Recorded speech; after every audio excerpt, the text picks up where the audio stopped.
हरिः ओम्। ॐ श्रीकृष्णपरब्रह्मणे नमः। श्रीमद्भगवद्गीता अतः अष्टादशोऽध्यायः। मोक्षसंन्यासयोगः। अर्जुन उवाच सन्न्यासस्य महाबाहो तत्त्वमिच्छामि वेदितुं त्यागस्य च ऋषिकेश पृथक् केसि निषूदन। श्रीभगवानुवाच काम्यानां कर्मणां न्यासं सन्न्यासं कवयो विदुः सर्वकर्मफलत्यागं प्राहुस्त्यागं विचक्षणाः। त्याज्यं दोषवदित्येके कर्म प्राहुर्मनीषिणः यज्ञदानतपः कर्म न त्याज्यमिति चापरे निश्चयं शृणु मे तत्र त्यागे भरतसत्तमा त्यागो हि पुरुषव्याघ्र त्रिविधः सम्प्रकीर्तितः यज्ञदानतपः कर्म न त्याज्यं कार्यमेव तत् यज्ञो दानं तपश्चैव पावनानि मनीषिणाम् एतान्यपि तु कर्माणि सङ्गं त्यक्त्वा फलानि च कर्तव्यानीति मे पार्थ निश्चितं मतमुत्तमं नियतस्य तु सन्न्यासः कर्मणो नोपपद्यते मोहात् तस्य परित्यागः तामसः परिकीर्तितः दुःखमित्येव यत्कर्म कायक्लेशभयात् त्यजेत् स कृत्वा राजसं त्यागं नैव त्यागफलं लभेत् कार्यमित्येव यत्कर्म नियतं क्रियते अर्जुन सङ्गं त्यक्त्वा फलं चैव सत्यागः सात्विको मतः न द्वेष्ट्य कुशलं कर्म कुशलेनानुषज्यते त्यागी सत्त्वसमाविष्टः मेधावी चिन्न संशयः न हि देहभृता शक्यं त्यक्तुं कर्माण्यशेषतः यस्तु कर्मफलत्यागी सत्यागीत्यभिधीयते अनिष्टमिष्टं मिश्रं च त्रिविधं कर्मणः फलं भवत्यत्यागिनां प्रेत्य न तु सन्न्यासिनां क्वचित् पञ्चैतानि महाबाहो कारणानि निबोध मे साङ्ख्ये कृतान्ते प्रोक्तानि सिद्धये सर्वकर्मणाम् अधिष्ठानं तथा कर्ता करणं च पृथग्विधं विविधा च पृथक् चेष्टाः दैवं चैवात्र पञ्चमम् शरीरवाग्मनोभिर्यत् कर्म प्रारभते नरः न्यायं वा विपरीतं वा पञ्चैते तस्य हेतवः तत्रैवं सति कर्तारम् आत्मानं केवलं तु यः पश्यत्यकृतबुद्धित्वात् न स पश्यति दुर्मतिः यस्य नाहं कृतो भावः बुद्धिर्यस्य न लिप्यते हत्वापि स इमान् लोकान् न हन्ति न निबध्यते ज्ञानं ज्ञेयं परिज्ञाता त्रिविधा च कर्म चोदना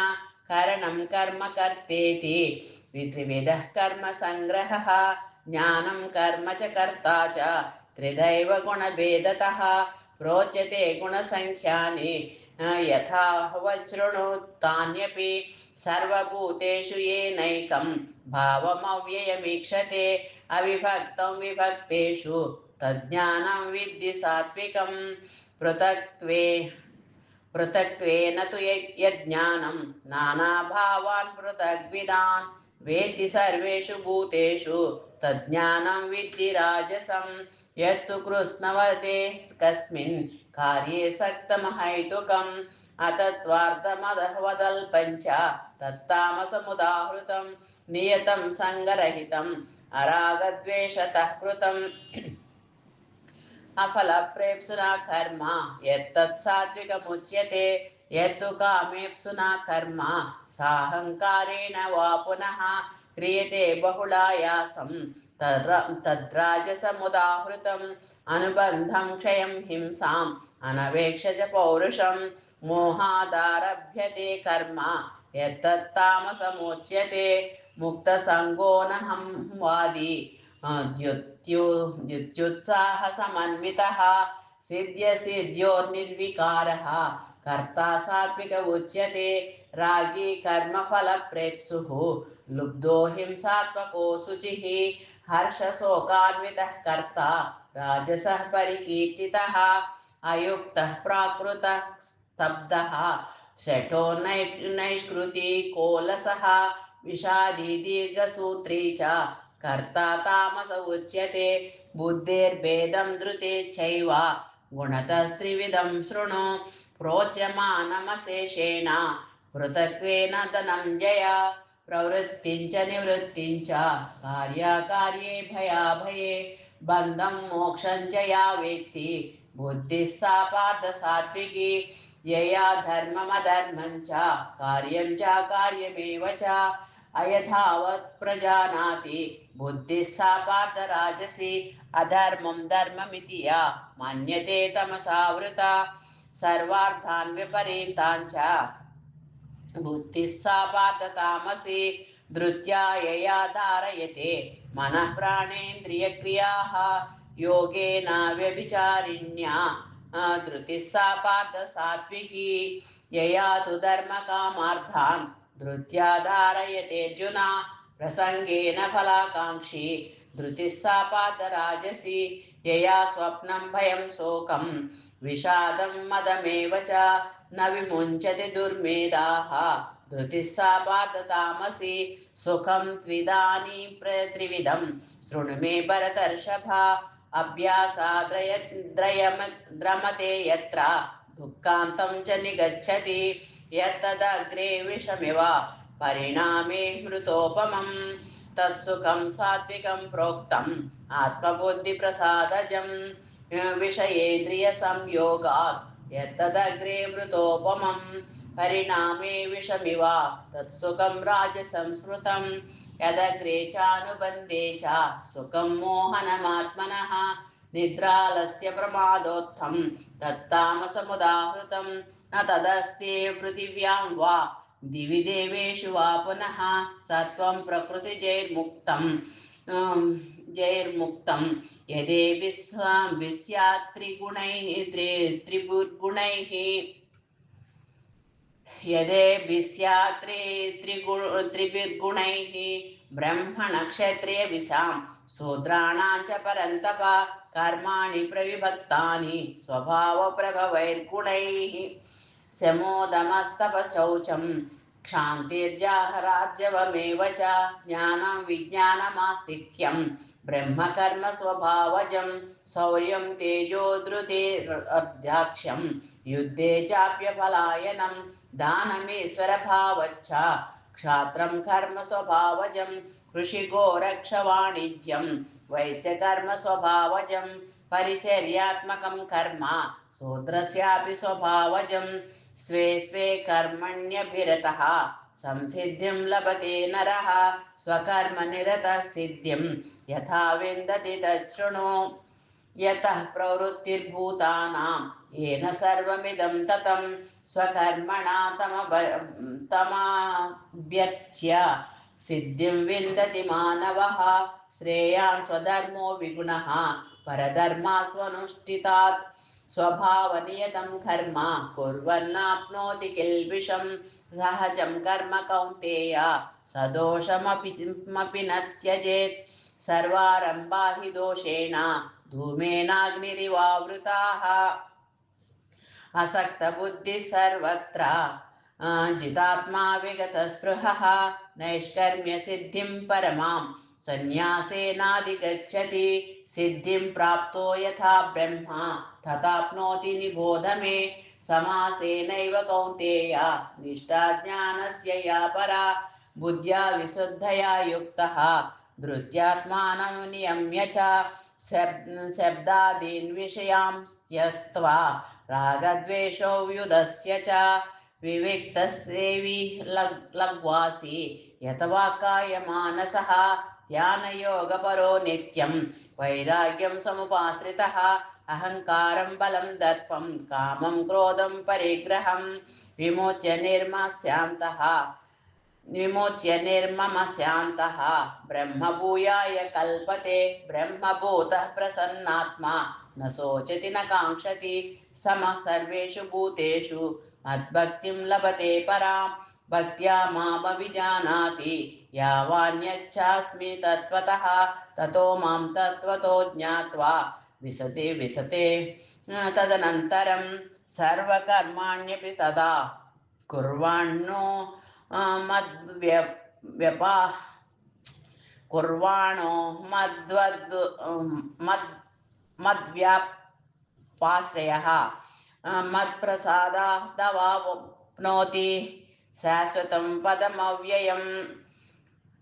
सर्वकर्माण्यपि सदा कुर्वाणो मद्व्यपाश्रयः मत्प्रसादादवाप्नोति शाश्वतं पदमव्ययं चेतसा सर्वकर्माणि मयि सन्न्यस्य मत्परः बुद्धियोगमुपाश्रित्य मच्चित्तः सततं भव मच्चित्तः सर्वदुर्गाणि मत्प्रसादात् तरिष्यसि अथ चेत्त्वमहङ्कारात् न श्रोष्यसि विनङ्क्षसि यदहङ्कारमाश्रित्य न योत्स्य इति मन्यसे मिथेष व्यवसायस्ते प्रकृतिस्वातिं नियोक्षति स्वभावजेन कौन्तेय निबद्धस्वेन कर्मणा कर्तुं नेच्छसि यन्मोहात् करिष्यस्य वा सोऽपि तत्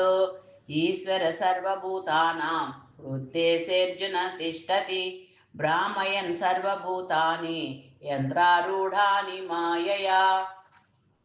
तमेव शरणं गच्छ सर्वभावेन भारत तत्प्रसादात्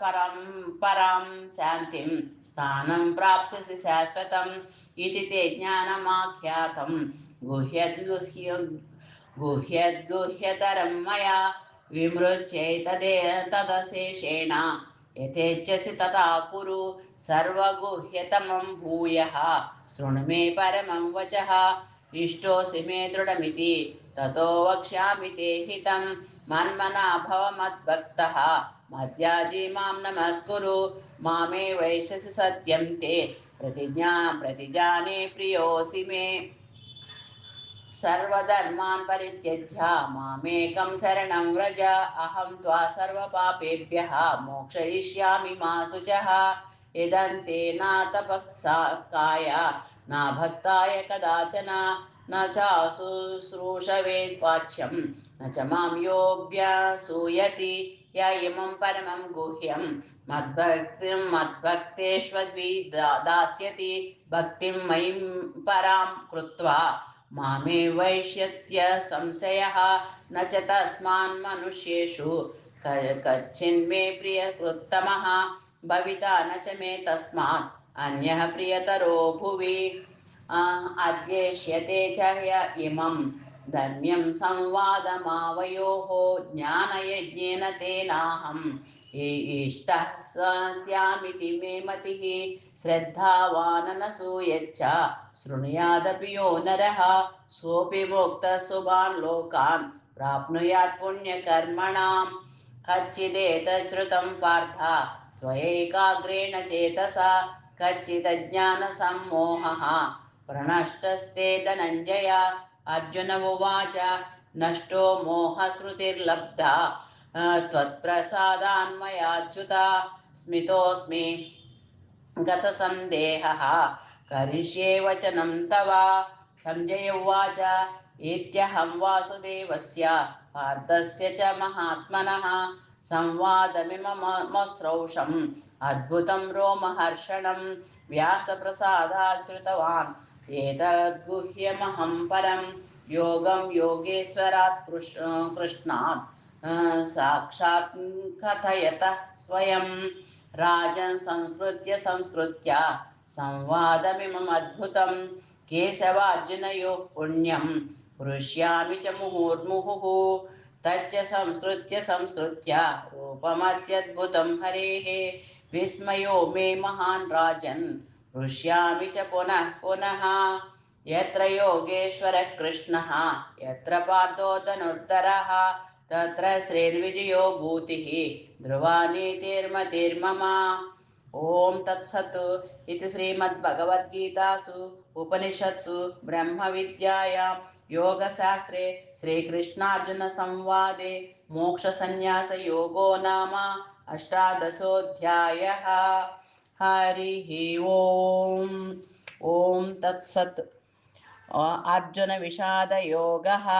धृतराष्ट्र उवाच धर्मक्षेत्रे कुरुक्षेत्रे समवेतायुयुत्सवः मामका पाण्डवाश्चैव किमकुर्वत सञ्जय। हरिः ओम्।